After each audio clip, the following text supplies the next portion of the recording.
Hello there, Aries. Let's do a quick one for what to embrace and what to leave behind for the lunar cycle ahead.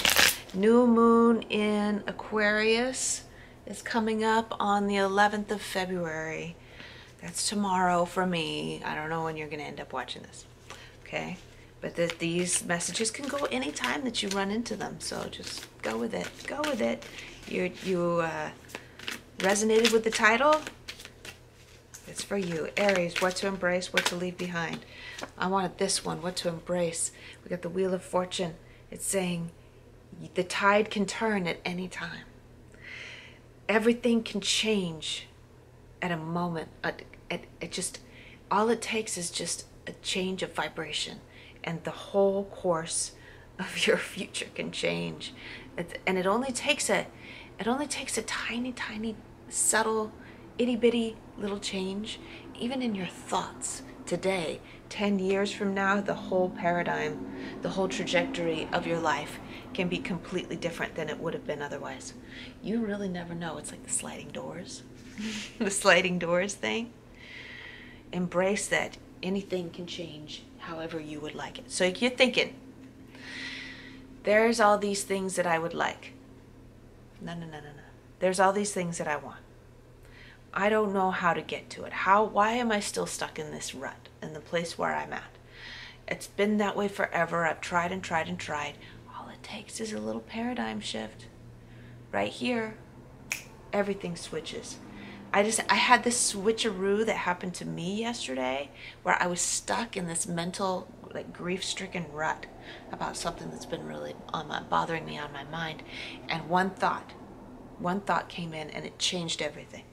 And that thought was, this may or may not resonate with you, but that thought was, you're only having such a hard time with this because your ego is injured.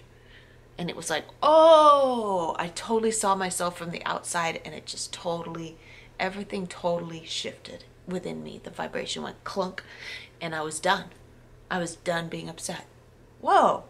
That can happen for you too. If there's thoughts that are going on in your mind, or if there's something going on in your external world that you can have a little bit of control over, it can change just like that. Let's find out what to leave behind for Aries. Yep, 2 cards wanted to come out, so let's go ahead and look at those. They're both in reverse. The Page of Wands in reverse, that's your archetype in the tarot. And then the 9 of Pentacles in reverse. Both of these are very independent people. Both of these are very passionate, independent people. So, what to leave behind if you've been harboring the thoughts that you may not have the it's like an immaturity or an inadequacy when it comes to being able to do the kind of work that you want to do. This could be at the job that you're at. This could be a passion project.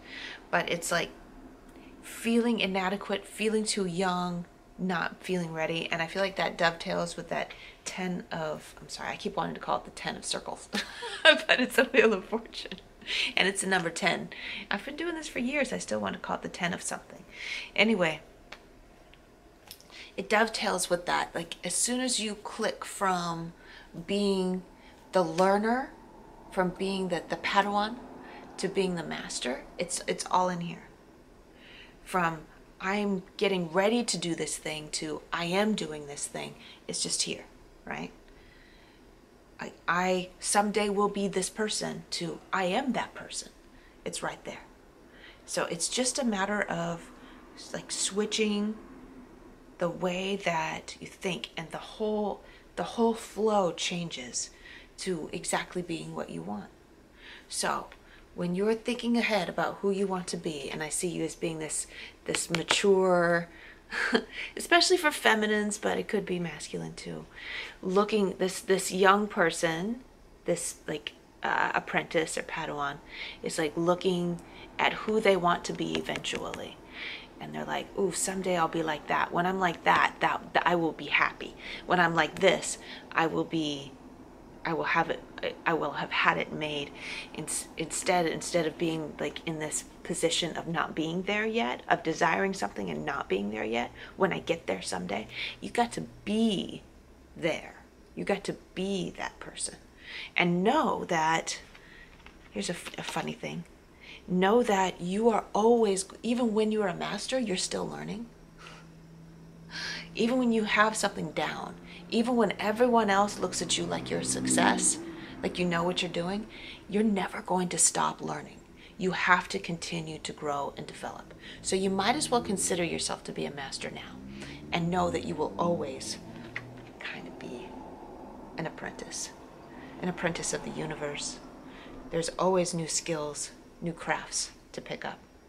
This is where I leave off. Love you, Aries. I've been Michele B. See you later.